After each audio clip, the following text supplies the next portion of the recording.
Vision Radio 345 in conversation. Welcome back to our second podcast with Chuka. Yes. Chuk, how you doing? Well, it's been great. It's been great. You know, grateful, thankful, and good health. Yeah, absolutely. Learned a lot more wiser, shall we say? Yeah.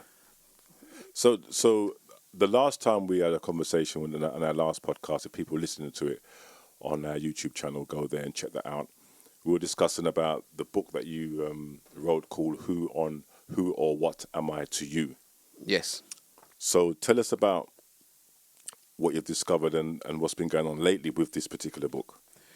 I guess the most interesting thing, like I said last time, which surprised me, was how excited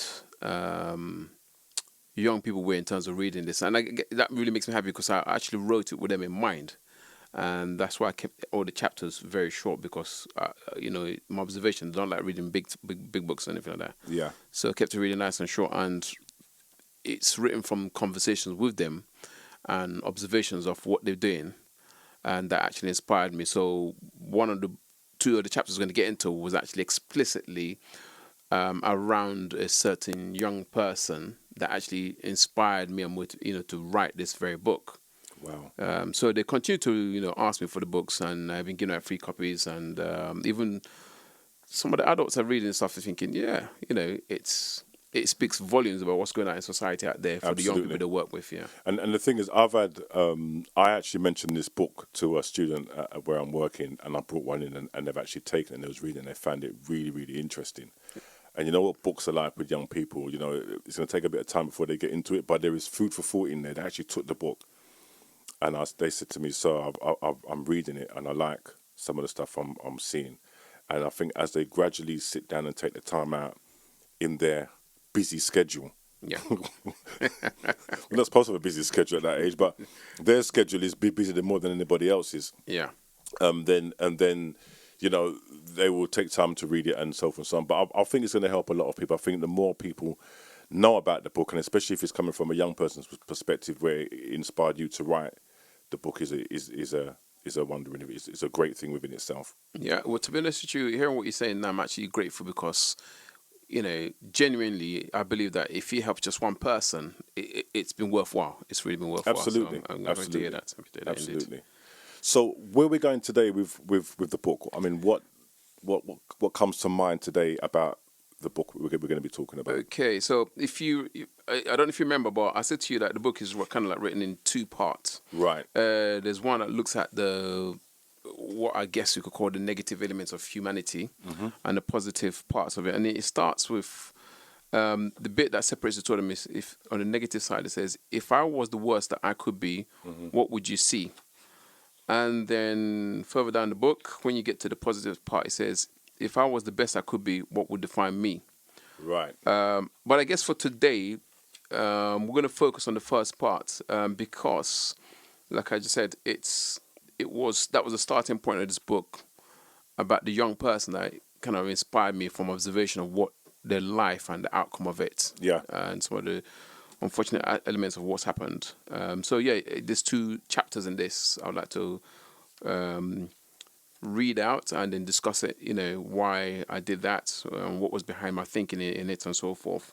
And again, like I said, I've kept it really nice and short, so hopefully they can actually read this stuff, this Absolutely. content, yeah. And yes, just if you've got a couple of minutes to spare, just have a listen to what Chuka's going to say out of this book, and we're going to continue that conversation of reasons behind why he wrote that particular chapter. Okay, so here's the first part.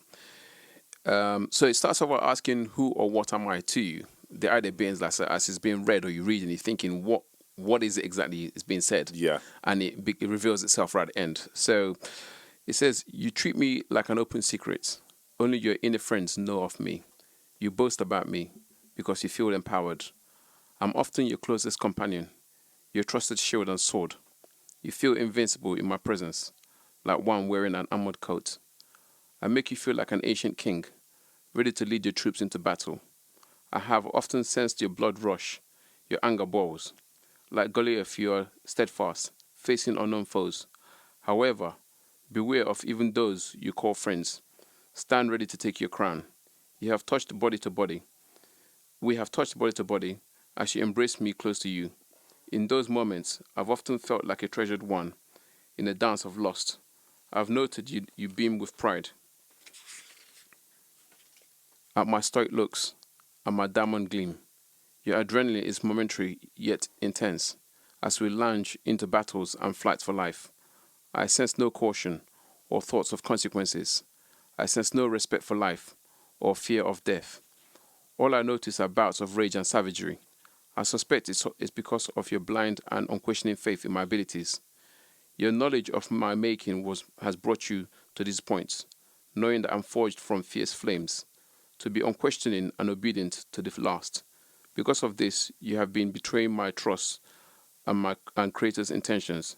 I stay with you, hoping to serve like my biblical ancestors, piercing flesh for sacrifices and meal preparation. Instead, you hold me prisoner to pour out waters of life, blood. Oh why have you forsaken your place with humanity? Why have you chosen the path of the beast? It's surely not for my sake, for I have never longed for this. I am the blade you have enslaved to kill for you. Wow. That's a powerful piece of reading there. So, there's a lot of things that actually comes up in the read itself. This one is, as you're reading it, I'm trying to grasp where you're going with this, because I can sense that, you said that I sense no caution or thoughts of consequences. That sounds like somebody who just did not actually care, or even sense no respect for life or fear of death. So we can see where that individual was at that time in terms of him reading that and reflecting on his own behavior. Yeah. Am I kind of correct in saying that? That's Indeed. It's interesting in that I had a gentleman read the particular chapter just recently. And to him, as he was reading, trying to figure out what it was we're talking about, it wasn't until he got to the line where it says, instead, you hold me prisoner to pour out waters of life, blood. He then realized what exactly is being referenced there, Right. what it is. But from the young people, they got a slightly different take from it. okay. So what was the take? What was the kind of idea that kind of take? How did that look? Well, you see, the thing is, I guess let me take a step back. I don't know how much I can explain now, but certainly it was a recent incident, Right. which mirrored exactly why this book was written. And we had a situation where two friends during the daytime, and on the way home, one attacked the other. Okay. Now, obviously, naturally, we were playing football before, and this was something that happened just a month or so ago. And I knew both young people. And So you're working with them? yes. Wow. Yes. It was quite shocking, the fact that 1 minute you could see them playing football with their friends, arguments explodes on the way home. Yeah. And this was actually on the public transport. And then just out of rage, one pulls out the machete and attacks the other. So this is exactly more or less what happened with the person, the young person, that kind of compelled me to write this book, because this was a similar situation. When they go into that mode, that rage, Yeah. the thought of consequences just goes It's out the just window. yeah. There's no sense of reason or anything at all. None. They just trust that the blade will do what it's there to Yeah. serve. And that's literally, if you listen to what I was reading, it's that description. It's that description, yeah. And the high emotions that takes place as well, and the whole forgetting of what's around you, just, wow. Yeah. Wow. So as we're going through some more of this text there, it says there's a part here where it says, knowing that I am forged from fierce flames to be unquestioned and obedient to the last. Because of this, you have been betraying my trust and Creator's intentions. So this is the point of reflection now. Yes. So, in a sense, what I've done is I've pulled some elements from the biblical books, which is, if you look at a lot of the Old Testaments, they're characterized by in essence, there's always immediate consequence. Yes. Yeah, it's always about, okay, if you do this, then God reacts. There's an immediate consequence. Whereas what you have today, because there's almost a sense of there's no consequence, the contrast, you can go from 0 to 100, which is what we're seeing with a lot of young people, and then just react. Yes. And what's happened in this recent incident I told you about, it was only later on, when after the event, a few days later, that reflection starts kicking in with this young person who did the attacking, and the regret starts coming in. Because at the time, whenever they carrying out these acts, they do, the consequences, they just trust that the knife would deliver, it makes them feel superior, like I'm the king. The raw emotions and anger just comes out at one time. This is a really fantastic book, because I think you have to really sit down and be honest with yourself when you're reading this book, because it's a reflection of somebody out there who's doing exactly what this guy done. Sadly, that's the case, really, isn't it? Yeah, and that's the case. But the whole idea is to bring awareness about it, and I love the way the book is written in terms of the inspiration from young people to kind of put that into a book form and then have that out there for them to read. Because sometimes, as you say, everything's long with them. But I think if they're reading something that they can grab and bite into, and they can connect with that, then that's where the healing takes place. Hopefully, because I'm sure there's plenty of positive stuff there as much as the negative. Yeah. I mean, like I said, the idea, the way it was written, is that obviously the whole point is about value systems. Mm-hmm. And I'm sure if you start going to this conversation about value systems, you find out there's a whole number of layers behind it. Yes. As you know, because your values, in a sense, your experiences and what you've observed and so forth. So there's but that's a whole new chapter altogether. Yeah. Another conversation. But the whole book is genuinely, the idea is that as you're reading, you're thinking, okay, in essence, what I want the audience to think is that these things that I think are important to me, are they really important? So like I said, at the time of attacking his friend, the young man probably is thinking, I'm going to do this. To me, it's almost the most like, important thing. Yeah, that's exactly. Right, I'm going to get my vengeance. I'm going to get my anger out. I'm going to, Okay. So the whole way it's written is, like I said, reflection. So is it really important?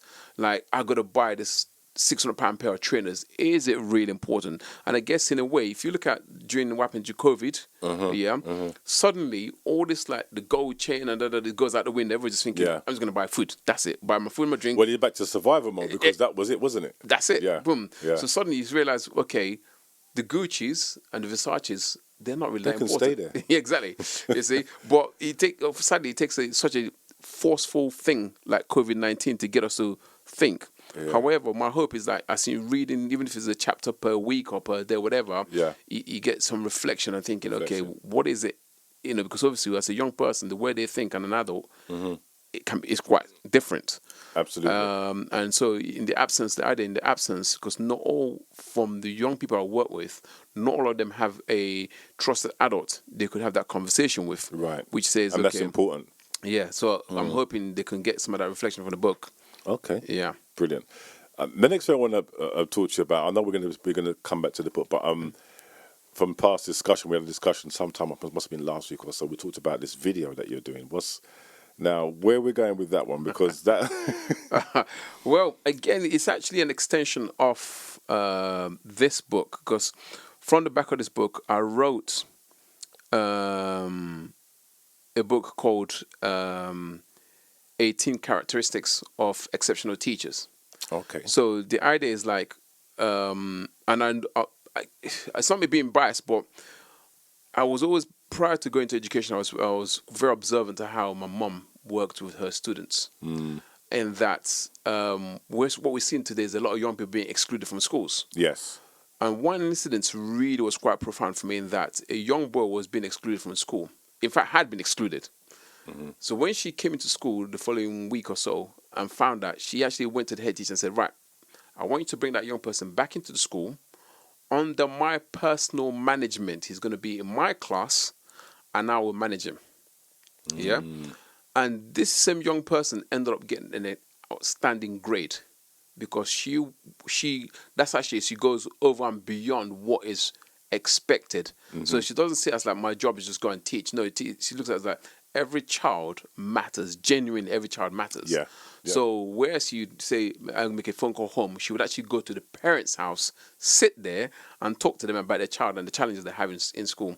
So it's those kind of qualities that what I'd say exceptional teachers, they'll observe certain things and don't say, okay, like you're frustrating me, you're upsetting me, I'm going to kick you out to give you attention. Yeah. They'll say, okay, Have the right, conversation. yeah, with the what's the parents. conversation? What's the problem? Talk to the young person. How can I help? Do you need a drink? Calm down. Go outside. Go for a walk. Those little subtle things. and also I do think that I mean I work in a school and I get it. Sometimes you walk past meetings that you see young people are in, and it's not the most comfortable place because it's very formal. Yeah. So it's nice if that person. I mean, that's a brilliant way of going. That's a perfect example of going beyond your work hours and going and visiting parents and having those conversations. Yeah. I remember years ago when I started this type of work, we used to have 12 caseloads of young people, and they wouldn't come to our headquarters. We'd have to go and do home visits, and it is completely different from when they come into the school and they're in their school uniform. Yeah. I think you get much more done when you're actually meeting the parent in their own environment. For some reason, I don't know.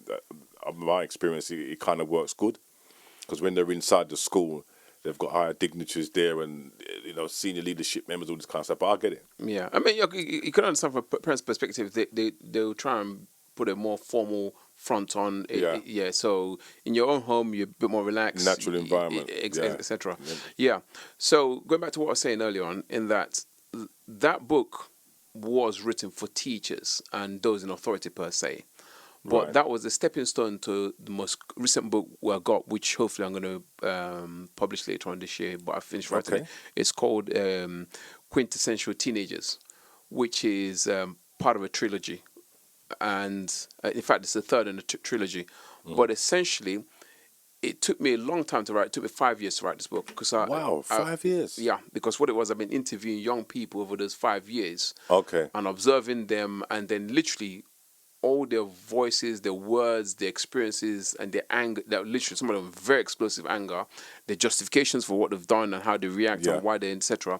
I've literally just laid it out, and but specifically to engage them, I've written this one like a rhyme, a poetry per se, so that they will have a more incentive to read it, because they like listen to a lot of certain kind of music and so forth. Yeah. So this particular book is written in stages where you've been with that young person, you've gone through the journey with them, and you've interviewed them over a period of time. Yeah. So in essence, what I did purposely in this book is I wrote about 30 different characters to symbolize 30 students in the class. If you're a teacher now, facing your students, anyone of those 30. No wonder it took 5 years. Yeah. Anyone of those 30 could be having this very problem.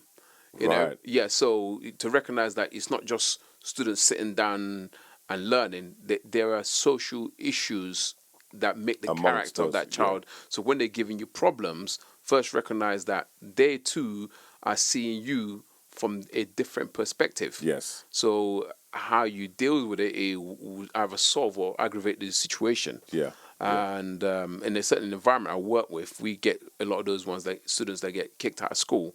But when you sit down and talk to them, literally, you just get this sense, you recognize that they are actually children, because they feel it's a safe base, and it's actually the place they want to expose themselves as being as children. Whereas when they're in the street, they just want to carry on like the big mans and all that stuff. But that book was in line with the film, documentary, and that documentary comes back down to this part we just read now, from the young person who unfortunately is serving a long term for the knife incident that occurred some years back. So that was the starting point from this book, and then teacher's perspective, and then the student's perspective.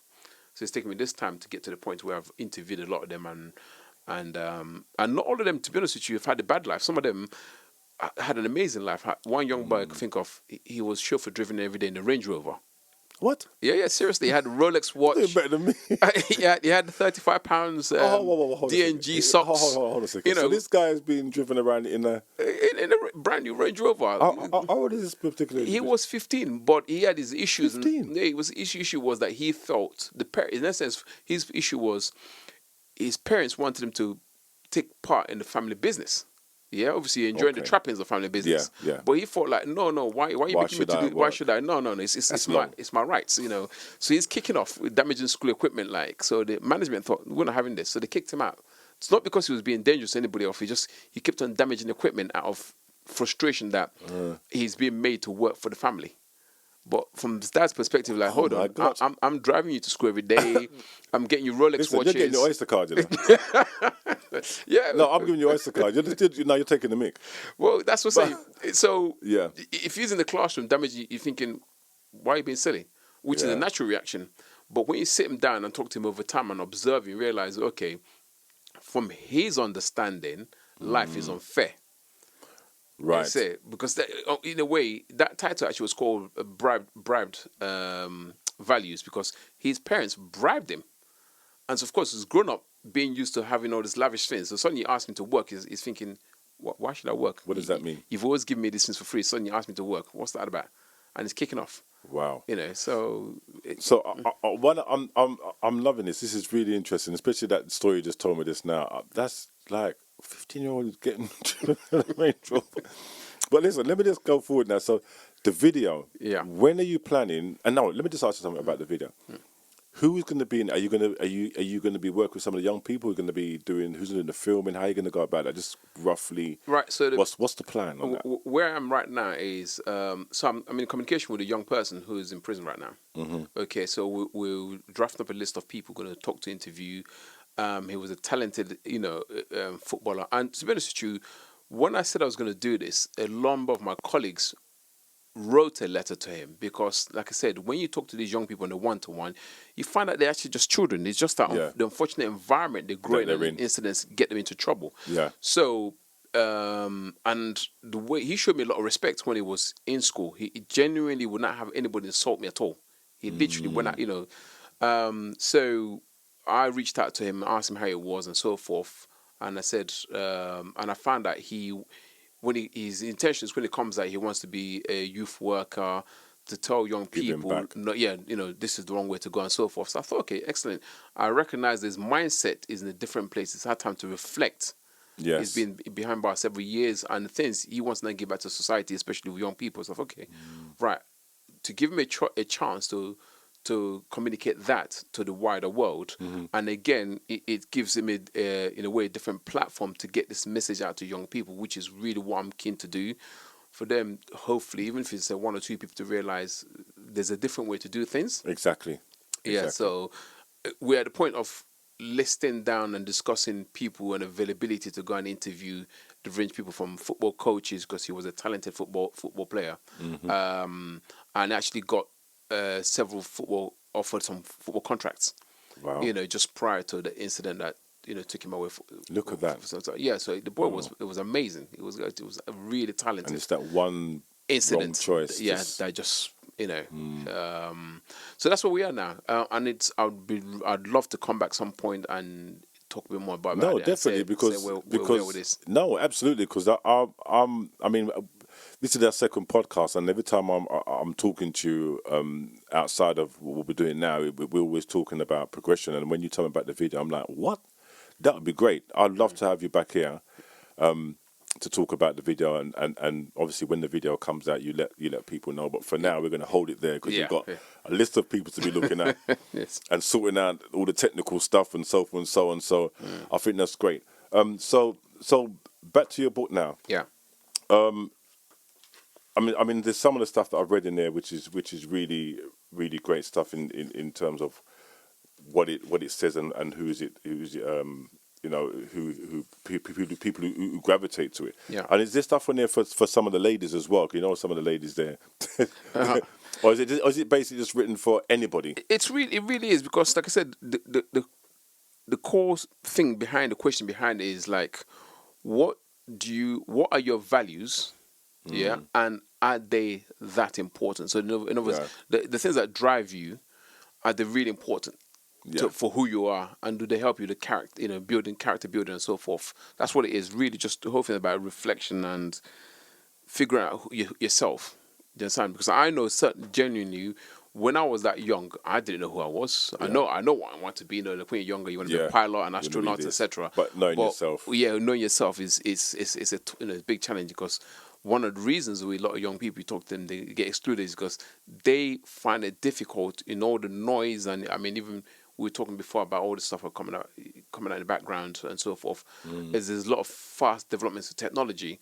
So those in power keep saying about the technology bring out new different jobs and so forth, but at the same time it's removing a lot of current jobs. So they are lost in terms of which direction to go. And if you don't know which way you're going to go, you can't focus on education. You're thinking here and now. And then that's why it's so easy to get them to then get lost and do other things, you know. Okay. Great. Chuck, it's great having you here again. Thank you for the second podcast you've done, and I really hope that people have a listen and take in what's going on. I just think it's great what you're doing. I'm looking forward to the day when you come and say, yeah, I've done the video, check it out. And that would be great. And I know you're going to get some audio as well from some of those young people. Hopefully we should hear some of the stuff that you're doing with them as well. Yeah, I'm excited. Looking forward to it. Thank you very much. Thank you very much. To leave your comments or views about any of our podcast episodes, go to visionradio345@gmail.com.